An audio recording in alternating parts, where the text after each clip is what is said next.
through.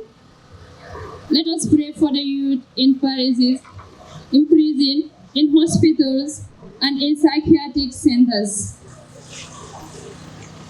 Our Father who art in heaven, hallowed be thy name, thy kingdom come. Thy will be done on earth as it is in heaven.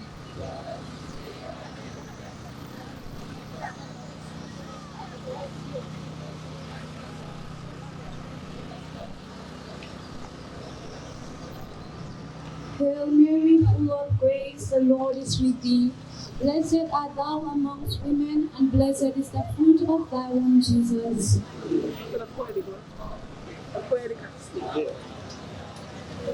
Hail Mary, full of grace, the Lord is with thee.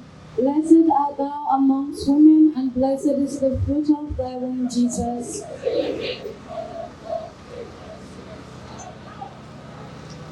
Hail Mary, full of grace, the Lord is with thee. Blessed art thou amongst women, and blessed is the fruit. Now, there is something that must of us persuade to understand. Barrenness. When Mary encountered Elizabeth, you have to understand something here. Barrenness is not something of joy. If you are married and your wife is not deep for 10 years, will you be happy? Listen, if you be happy, let us start knowing now. So that should in case you get married tomorrow and you refuse to give birth, you don't blame anyone. Now that is what barrenness looked like. Elizabeth was experiencing a lot of hatred, a lot of war, a lot of uprising. And even in Africa setting is there. Many of us, immediately when it's taking place, the next thing that comes to us is children. And once we come to have children, the family will begin to trouble their man. Get another wife. This wife is not productive. This becomes the conflict. So it's the same thing that the Elizabeth and Zachariah went through in their society. It's already true, but it was bad. Time is the cost. So you can imagine what it is. And it was a cost. So this is one of the challenges. And then you see that it's not an easy thing to reach us. Now let us see what makes most of us actually to be married. You know, most of us here are married.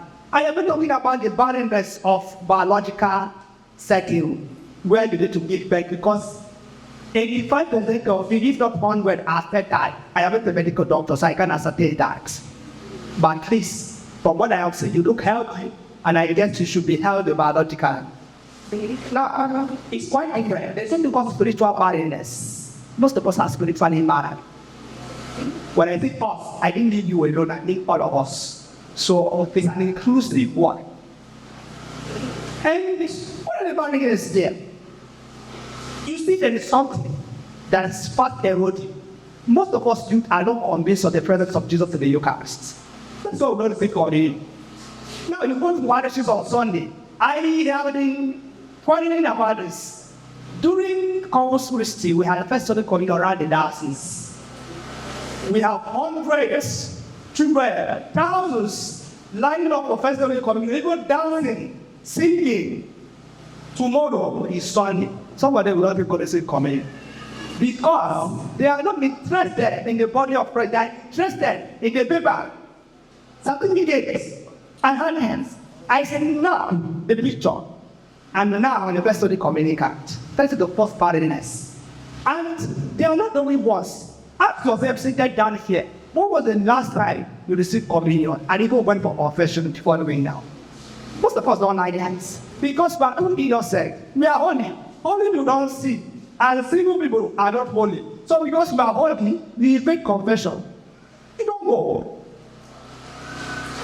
And some of us, what we do is like stealing confession. Stealing confession is to avoid your parish and wait for occasion to only do confession. Now, most of us have forgotten something here. It's only one who would down Maria, and I guess some of you went to confession yesterday because the priest there is not knowing you. So in your parishes, you are angels. Outside the parish, you are angels. So you don't feel more comfortable to go to confession to the priest. Who is your first confessor? So we don't go. Because of my priest, to know that I am a thief, I tell lies, and I am a royal master. How can royal master be a liar? I am a youth leader. And the youth leader is a fornicator. It's not possible. Me, I'm not going for that. But you're not holy. None of us are holy. That's it. That's the first type of man it is. And all this other do with our lack of respect for Jesus Christ. If you love God, if you respect Him, you'll be able to go to confession, receive Holy Communion, and a beautiful Christian life. And it's very important. Another area of badness that is very common among us is critiquing one another. Some of us will criticize a lot. Nobody is satisfied, your emotions are able. You talk, you insult, even malice. That is the thing that is eating most of us up. So there is no way that you will live your life perfectly without criticizing somebody. It's not possible. You must criticize. You don't change, you only critique. And it's something so bad. We are right, we are jealous, we are able, we know ourselves. And one of the things I notice is that children of all men are more full of themselves than children of rich men. Is it true? No. I used to remember my secondary school days when we were going to school. We had this set of girls, they were seniors. They didn't want to call ghetto part of our town. If you see these girls in school, there's no peace right at the sky. They are swagging up to the extent that it's as if they don't walk on the ground, they fly. They are love in school, but you see their houses, they live in pigeon holes. Now, all of us are like that. Really, do you know why? Yeah. Even the children of rich men, you don't hear them bluff about where they come from, because they know who they are. But children of all men that grew up in the villages, you know, your father's about migration in the Gambia understands. Some of us, once we leave our village at a certain Serekunda, we begin to underrate the villagers. Is it not true? That's the reason why, yeah, anything that they invite you for an occasion in the village, some of us will go. If St. Teresa, Land of the Sea, Blessed Sacrament, send us the invitation, we go. If we haven't sent us the invitation, we refuse. But God forbid. But over your backward, that is what it is. All of us are from villages. But we don't go, we don't want to contribute, we don't want to be associated with the village set. That has really killed us. Now, this is one focal point. Many wanted to be associated with Elizabeth. The power of association. Many would have been living. I am a mother of God. I don't need you. It's true. Many necessarily doesn't need Elizabeth. But she went there. And Elizabeth did her. And worked for her. So it's very important we look at it. Now, apart from all this, the area that is killing us is that of the modest. You know, you cannot get and we don't talk about modest. Now, you know, most of us, the last parts we had, new type of clothes, some of us still have naked in that occasion. I don't know whether you were going for prostitution or you were going for rape. It's not you night of prostitution, it was you night of road. God on there. Now, those of us that came naked, know ourselves. And what was that? Pray the Lord. Pray the Lord. We'll talk about godparents. Who's a godparent? A godparent is a parent leading you to God. Well, that is how I would simply define it.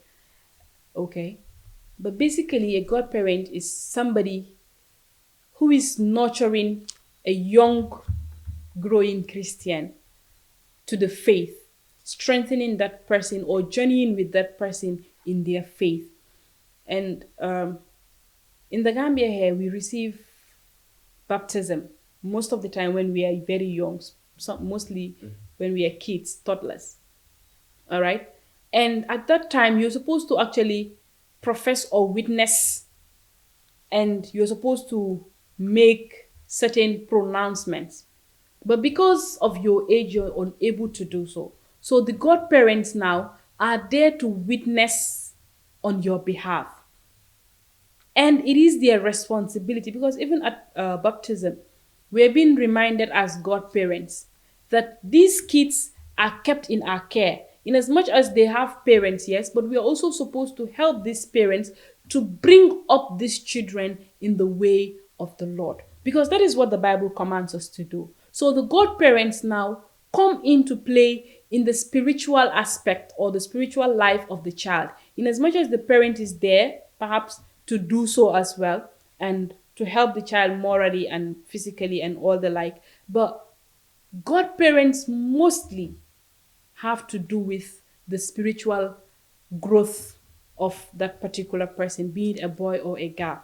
And that is why most of the time I would tell people God parenting is not about being present on the day of the sacrament being received. All right, it goes beyond that. The child has been baptized. Sometimes godparents after baptism don't even know the whereabouts of their godchildren. All right, and sometimes they just get called. So godchild be the receive first communion next week there, and then you have to be present there again. And so also with confirmation. But that is not how it's supposed to be. In as much as the child is growing, you're supposed to help that child to know the prayers, to know his or her responsibilities as a Christian or as a growing Catholic in the church. And all these things are the responsibilities of godparents. So, God parenting is like being a catechist to that child, because we don't,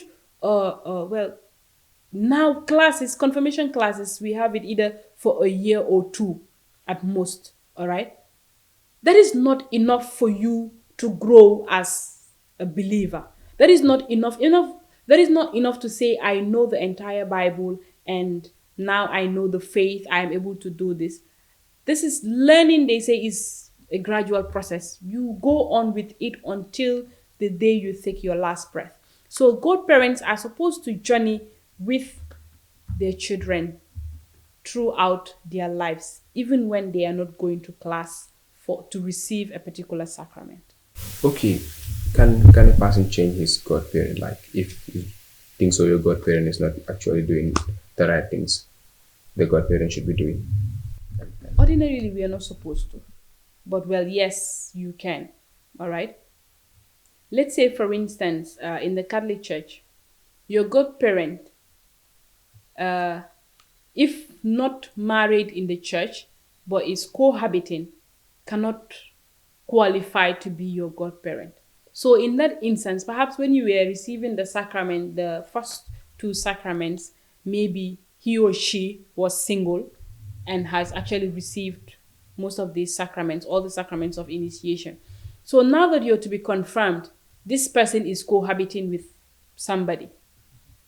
That person cannot be your godparent. Why? Because there is a sacrament of marriage, and the person, instead of getting married, is cohabiting. All right? Which means the person is not a communicant. And somebody who is not a communicant in the church, you cannot call on to be your godparent. So yes, in such situations, you can change your godparent. Okay, so if I may ask, do you have any few questions, Lo? Anything that you want to add on to this question that we... Not questions per se, but well, I'll just encourage us to participate in their church, because sometimes why we are easy or quick to drift away is because there is no continuity. But once there is continuity, you realize that you feel belonged and you continue to learn, and then you would not be easily swayed. That is to say, you'll be standing on solid ground, and no matter the storm, you will not be shaken. So I encourage us to look for a group, be it a prayer group or a ministry in the church, and belong there, so that you grow as well. And this perhaps could serve as a deterrent from you swaying from the church. and pray without ceasing. In every circumstance, let us always remember to go back to God for whatever decisions that we are to make in our lives. Thank you. My name is Father Samuel Udobo, CSSP. I am here again to talk to us about another teaching of the church, very important, just as we have been telling ourselves. The Catholic Church's discipline. I want to talk about discipline, and this is not something outside what you know, but just to emphasize things that are important for us not to forget. I am talking about this in from two perspectives. First of all, and today I'm going to look at discipline from spirituality point of view, our practice of the Catholic faith, how we must approach the spiritualities or the discipline or the celebration of the sacraments in the church. And then in the next episode, I will take my time to talk about the doctrines of the church, the discipline of the church from the point of view of doctrine. That is what will never change, what is defined by the church that will not change at all. Of course, sometimes people think that the doctrines of the church, what the church has teach or has taught us, it's something that we can change, or with time it's going to change. Not at all. So let's look at discipline from spirituality point of view today. I am looking at this coming from the Vatican II experience or document that we have in the church. Post-Vatican II. Vatican II started in 1959 and finished in 1965. So before that time, the Catholic Church did everything in Latin. People practiced the faith of the church, or their participation was rigid. Only Latin. That is the point of view at that time. But then after Vatican II, we know Pope St. John Paul XXIII convoked the Vatican II Council when he called the bishops of the church across the world to come together and to celebrate renewal. Aggiornamento is the name he calls it. Now, very important that we don't miss this. When we talk about renewal, we talk about the church allowing us to celebrate the sacraments of the church in our own language, number one, and secondly, that across the regions of the world, that we are dealing with people of different cultures and traditions. And so we are flexible sometimes in expressing, or the church allows people to express the faith of the church according to their customs, their culture and tradition. This is not to say we or people are allowed to disregard the norm of the church. That's why I will come in the next episode to tell us about what will never change, no matter the councils that we have in the church. Today, I'm talking about the spirituality, and I'm looking at it from the point of view of the 7 sacraments. When I say discipline, I'm talking about respect for what we do.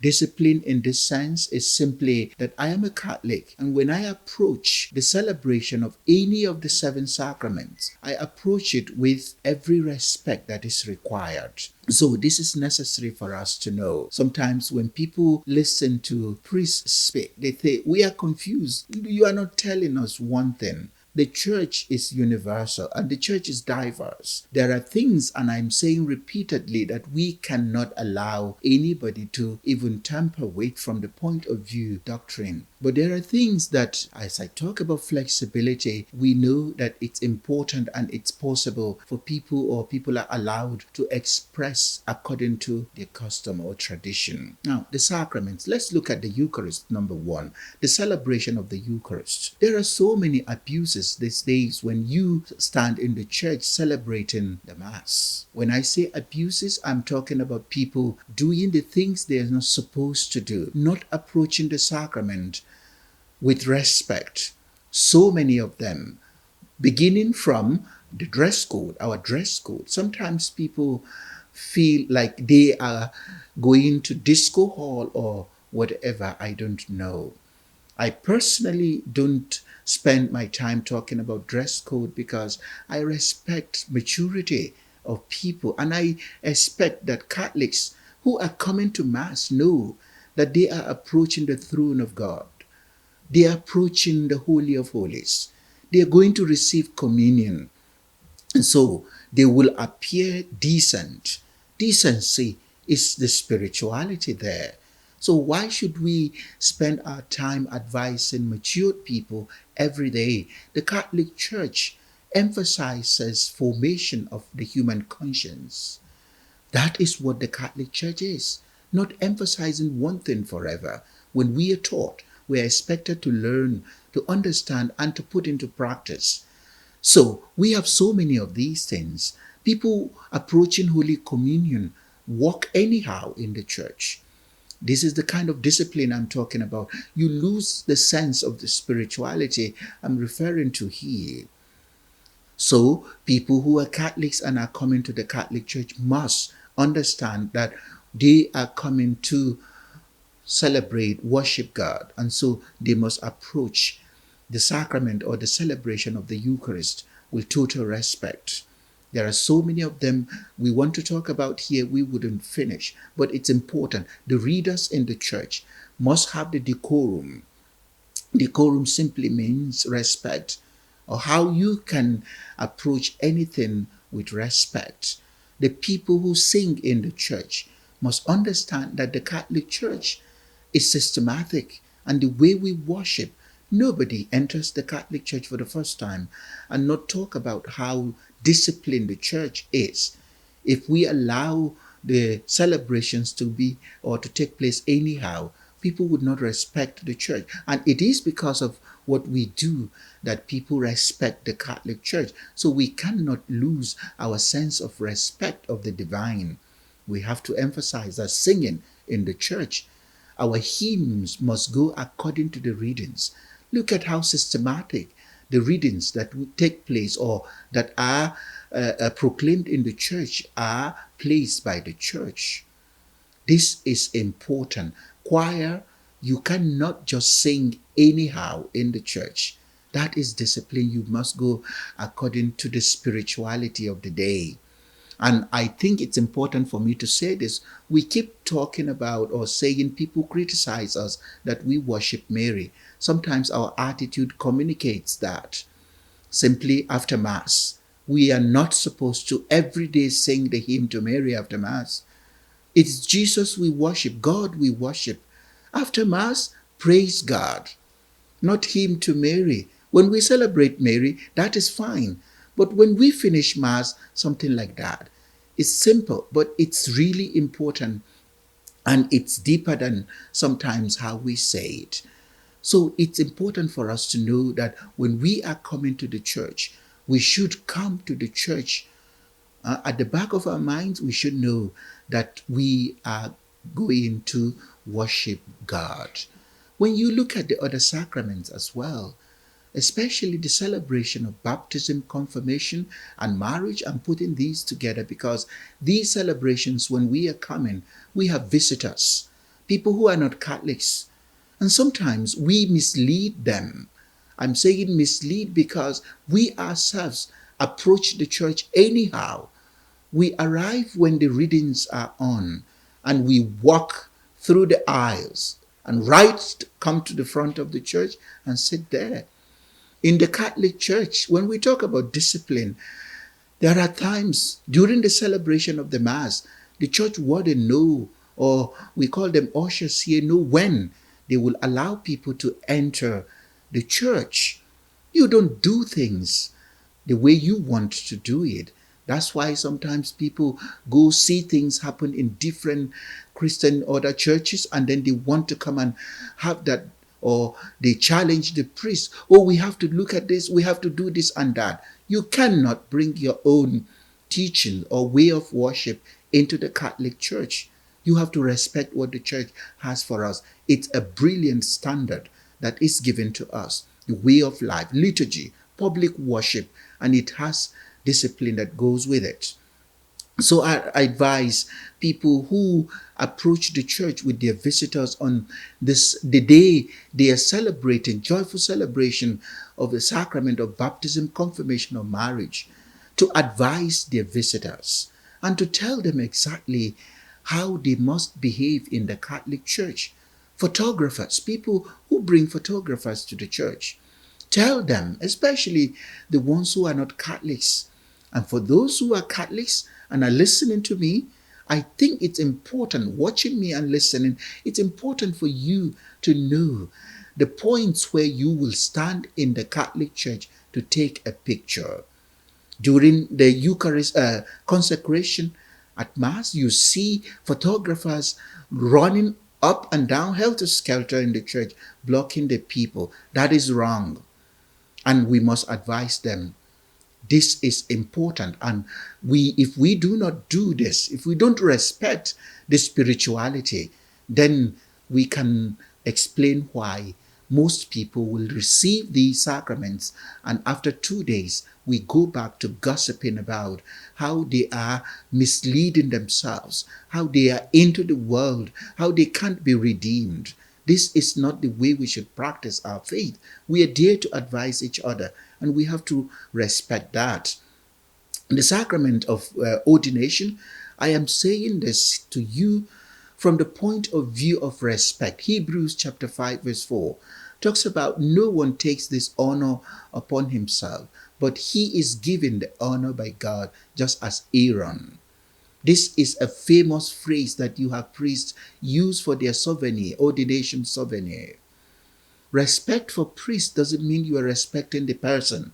When a priest is ordained, he becomes a father. You call us reverend fathers. No boy is ordained. The church will say on the day of ordination, the person representing the candidates, we request you, Bishop, to ordain these men, our brothers. I am coming from a point of view.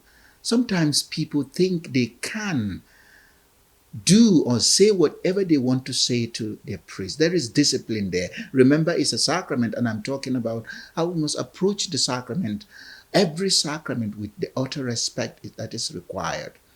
It's important for us to know this. We talk about our priests anyhow. I'm not saying if a priest does something wrong, he should get away with it. There are ways that we do this, not only priests, but even yourselves, lay people. The way the church advises us on how to advise each other, not trumpeting these on the street corners. We should know that this is an important thing for us to do. And I tell you, my brother priests, it's not about allowing people to do what they want to do because you want peace to reign. It is destruction of the soul or the faith of the church. If something is wrong, it is wrong. If somebody brings in something foreign into the Catholic Church, the person must be corrected. That must be rejected. And I tell you, there are so many Catholics in this diocese that are upset about things that happen within the context or within Mass, that sometimes looks as the priest allow everything to go. You cannot. You must approach your priests in this diocese. Sometimes people think they can just sit down on their own, plan something, and then apply it. Just like people think they can just call for a Mass and it happens without the parish priests. That is wrong. We must correct ourselves. So we're talking about discipline. If it is not for discipline, the Catholic Church would have been dead and gone long time ago. But we are disciplined, and it is our discipline that sustains our faith. So I advise all of us that as we are Catholics and those who wish to also participate in our own worship must know that respect for God must begin from our homes as we prepare to approach the temples of worship, the Holy of Holies. So thank you, my brothers and sisters, for listening. When we come next time, I will talk to us about doctrine, what must not change, what we must really know about some teachings in the church that are there forever. Thank you, and may God bless you all.